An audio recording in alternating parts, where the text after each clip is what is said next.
మన ప్రభు అయినటువంటి యేసుక్రీస్తు నామంలో మీ అందరికీ శుభాభివందనాలు. Praise the Lord. ఈ ఉదయకాల సమయమున మిమ్మల్ని ఇలా కలుసుకోవడానికి నా యేసయ్య ఇచ్చిన గొప్ప భాగ్యాన్ని బట్టి నేను దేవుని స్తుతిస్తున్నాను. ఈ రోజున వాగ్దానం, నీవు నన్ను ఆశీర్వదించితేనే గాని నేను నిన్ను పోనీయను. ఆదికాండం 32వ అధ్యాయం 28వ వచనం. నేను నిన్ను ఆశీర్వదించితేనే కాని. యాకోబు దేవునితో పెనుగులాడుతున్నాడు, దేవునితో పోరాడుతున్నాడు. యాకోబు ఎప్పుడు దేవునితో పోరాడుతున్నాడంటే, తాను ఒంటరిగా ఆ రాత్రి ఒక్కడే ఎబ్బోకు రేవులో మిగిలిపోయాడు. నీ జీవితంలో నువ్వు పోరాటంలో ఉన్నావు అనంటే నువ్వు ఒక్కడిగా ఉన్నావని అర్థం. ఎప్పుడైతే నువ్వు ఒంటరివాడిగా మిగిలిపోతావో నువ్వు పోరాటానికి సమీపంగా ఉన్నావని అర్థం. ఇప్పుడు యాకోబు ఒంటరిగా ఆ రాత్రి ఎబ్బోకు రేవులో ఒక్కడే ఉన్నాడు, ఒక మనుషుడితో పోరాడుతున్నాడు. ఆ మనుషుడు ఎవరో కాదు, యేసుక్రీస్తు ప్రభువే. ఇప్పుడు యేసుక్రీస్తు ప్రభువుతో తాను పోరాడుతున్నాడు. ఆశీర్వాదం పొందేంత వరకు పోరాడుతున్నాడు, దీవెన పొందేంత వరకు పోరాడుతున్నాడు. కన్నీటితో ప్రార్థనా జీవితంలో పెనుగులాడుతున్నాడు. తన స్వస్థత పొందేంత వరకు దేవుని పాదాలు వదిలిపెట్టడం లేదు, దీవించేంత వరకు దేవుని హస్తాలను విడిచిపెట్టడం లేదు. తను వృద్ధికి తీసుకొచ్చేంత వరకు దేవుని ఆ ముకులిత హస్తాల నుంచి బయటికి రావడానికి తను ఇష్టపడలేదు. దేవునితో పెనుగులాడుతున్నాడు. దేవుడు అంటున్నాడు, నన్ను పోనీ యాకోబు, నన్ను పోనీ అని అంటుంటే ఏమాత్రం కూడా యాకోబు ఇష్టపడలేదు. నేను నిన్ను పోనీనయ్యా, నువ్వు నన్ను ఆశీర్వదిస్తేనే గాని నేను నిన్ను పోనీయను అన్నాడు. ఒక్కసారిగా దేవునికి కోపం వచ్చి యాకోబు యొక్క తొడగూడు మీద కొట్టాడు. ఆ తొడగూడు మీద కొట్టగానే ఆ యొక్క గూడు స్థానం తప్పిపోయింది. యాకోబు యొక్క కాలు కుంటుపడిపోయింది. కుంటుపడిపోతూ కూడా దేవునితో పోరాటం ప్రారంభించాడు. మెడవాలిపోతుంది, సొమసిల్లిపోతున్నాడు. ఇక ప్రాణం పోయేంత పరిస్థితికి వచ్చి అమాంతంగానే చేతుల్లో ఒదిగిపోయాడు. దేవుడు ఒక్కసారిగా యాకోబుని అడిగాడు, నీ పేరేం పేరు అని అడిగితే, నా పేరు యాకోబయ్యా, నా పేరు యాకోబు. తన నిజస్థితి వచ్చేంత వరకు తను దేవుని కోసము పోరాడాడు. కానీ ఎప్పుడైతే దేవుని చేతిలో ఒరిగిపోయాడో, ఆ ప్రేమ అనే దేవుని చేతిలో ఒరిగిపోయాడో, తను పశ్చాత్తాపడడం ప్రారంభించాడు. నువ్వు నిజమే చెప్పావు, నువ్వు మనుషులతో పోరాడి గెలిచావు కాదు, ఈరోజు దేవునితో పోరాడి గెలిచావు. ఇక నుంచి నీ పేరు యాకోబు కాదు, నీ పేరు ఇశ్రాయేలు అని అన్నాడు. ఇక నీ పేరు రాజకుమారుడు అన్నాడు. ఎంత అద్భుతమైన విషయం! ఇప్పుడు ఒక మోసగాడు రాజకుమారుడు అయ్యాడు.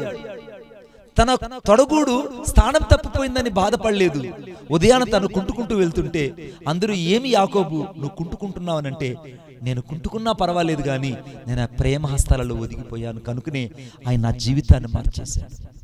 ఈరోజు నువ్వు దేవుని హస్తాల్లోకి వెళ్ళావు, నువ్వు దేవుని యొక్క స్వారూప్యతలోకి వెళ్ళావు, నువ్వు దేవుని యొక్క ప్రణాళికలోకి వెళ్ళావు, నువ్వు దేవుని యొక్క చిత్తంలోకి వెళ్ళావు. ఆయనతో నువ్వు పోరాడి గెలిచావు గనుక ఇక నుండి నీకు పాత పేరు ఉండదు, ఒక నూతనమైన క్రొత్త పేరు నా దేవుడిని జీవితంలోకి తీసుకొస్తున్నాడు. నీ సేవలో అనేక సార్లు నువ్వు ఆయన చేతుల్లోకి ఒదిగిపోయేంతగా ఆయన నిన్ను చూడాలనుకుంటున్నాడు. మన సేవా జీవితంలో చాలా సార్లు ఆయన యొక్క హస్తాలలో నువ్వు పరిపూర్ణంగా ఒదిగిపోతావని ఆయన నీ కొరకు ఎదురు చూస్తున్నాడు. నువ్వు ఒదిగిపోయిన తరువాత ఆయనను దీవించాలనుకుంటున్నాడు. నువ్వు ఒదిగిపోయిన తరువాత నిన్ను దీవించి ఆశీర్వదించాలని కోరుకుంటున్నాడు. నా ప్రియమైనటువంటి దేవుని బిడ్డ, ఈ ఉదయకాల సమయంలో యాకోబులాగా నువ్వు దేవుని వైపు ఒక్కసారి తిరుగు. యాకోబులాగా ఒకసారి నీ మనస్సును యేసుక్రీస్తు ప్రభువు మీద కేంద్రీకరించు. నిస్సహాయంగా ఆయన పాదాల మీద ఇప్పుడే నువ్వు వాలిపో. నా స్వశక్తిని, సొంత జ్ఞానాన్ని, సొంత ఆలోచనను, స్వయంను నీ జీవితంలో వదిలిపెట్టు. ఆయన ప్రేమ కలిగిన హస్తాలలో నువ్వు అలాగా కుప్పగూలిపోయి యాకోబులాగా నీ నిజస్థితిని దేవుని దగ్గర ఒప్పుకొని ఎప్పుడైతే నిలబడతావో అప్పుడు దేవుడు తన శక్తి చేత నిలబెడతాడు, నిన్ను తన ఆత్మ చేత నిలబెడతాడు. క్రొత్త అనుభూతులను పొందుతావు. నువ్వు దేవుని యొక్క ఆ మనస్సును అర్థం చేసుకునే స్థాయికి నువ్వు వెళ్ళగలవు.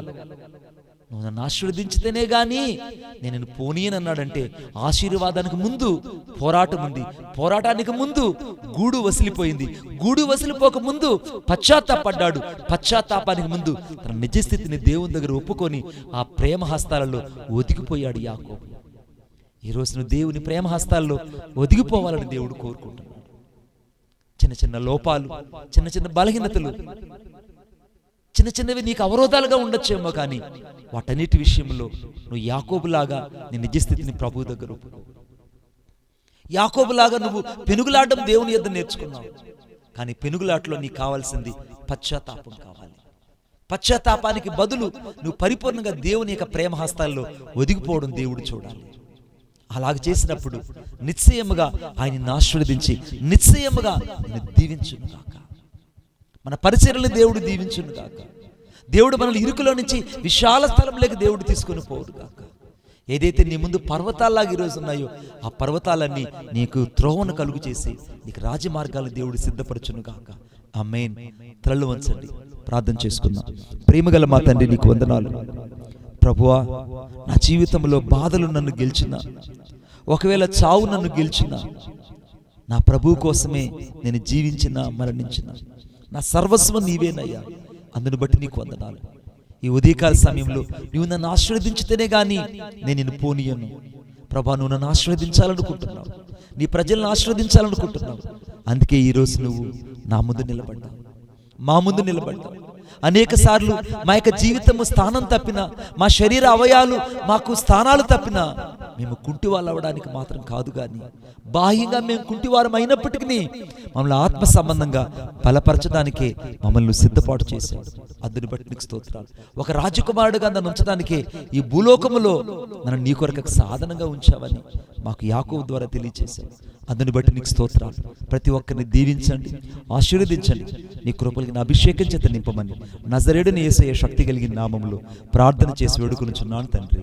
ఆమేన్. Praise the Lord. దేవుడిని దీవించును గాక.